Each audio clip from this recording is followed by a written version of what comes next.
আজকে আমরা চলে এসেছি রাজবলহাট দেবী রাজবল্লভী দেবীর মন্দিরে। তো রাজবল্লভী দেবীর মন্দির দেখবো। আজ আপনাদের একটা বলবো, গল্পটা হচ্ছে আমাদের একটা পুরনো হারিয়ে যাওয়া রাজবংশের গল্প। আমাদের হাওড়া থেকে ব্যান্ডেল পর্যন্ত যে জায়গাতে একটা করে ইতিহাস রয়েছে, সেই ইতিহাসের মধ্যে একটা অন্যতম হলো রাজবলহাট। রাজবলহাট ছিল একটা রাজধানী, একটা বড় ডাইনেস্টির রাজধানী, একটা হিন্দু ব্রাহ্মণ ডাইনেস্টির রাজধানী।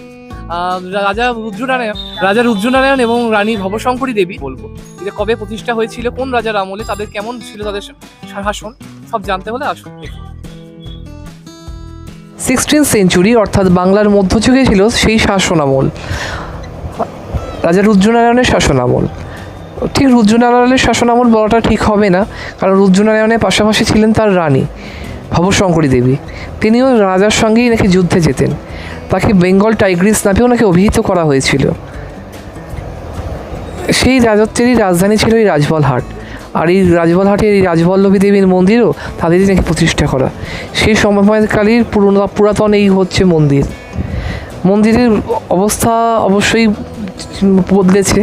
তাদের গড় ছিল পান্ডুয়ায়, এমনকি পান্ডুয়া নামটাও এসছে তাদের গড়ের নাম অনুযায়ী। তো সেই রকম একটা বড় ডাইনেস্টির রাজধানী ছিল এই রাজবলহাট। আর এই রাজবলহাট নামকরণ হয়েছিলেন দেবী রাজবল্লভীর নাম অনুযায়ী। হ্যাঁ, তবে এখন এতটা পুরনো বলে মনে হবে না। বারবার করে সংস্কার করার ফলে মন্দিরে কিছু কারুকার্য হারিয়ে গেলেও মায়ের জাগ্রত রূপটা কিন্তু রয়েই গেছে। ছুটির দিনে বা বিশেষ পুজোর দিনে আজও আসে ভক্তদের ঢল। বিয়ে, অন্নপ্রাশন সহ যে কোনো মাঙ্গলিক কাজ আজও এই মন্দিরে সম্পন্ন হয়।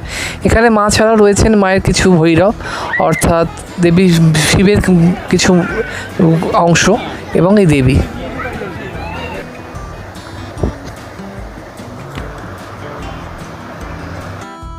রাজবলহাট যখন এসেই গেছি, তখন রাজবল্লভী দেবীর মন্দির ছাড়াও দেখাবো আরও কয়েকটি মন্দির। তাহলে এই ঐতিহাসিক জার্নিতে আমাদের সঙ্গে থাকুন, আর অবশ্যই আমার চ্যানেলটিকে ফলো করে নিন, তাহলে দেখতে পাবেন আরও কিছু ঐতিহাসিক সংস্করণ। ধন্যবাদ এতক্ষণ সঙ্গে থাকার জন্য।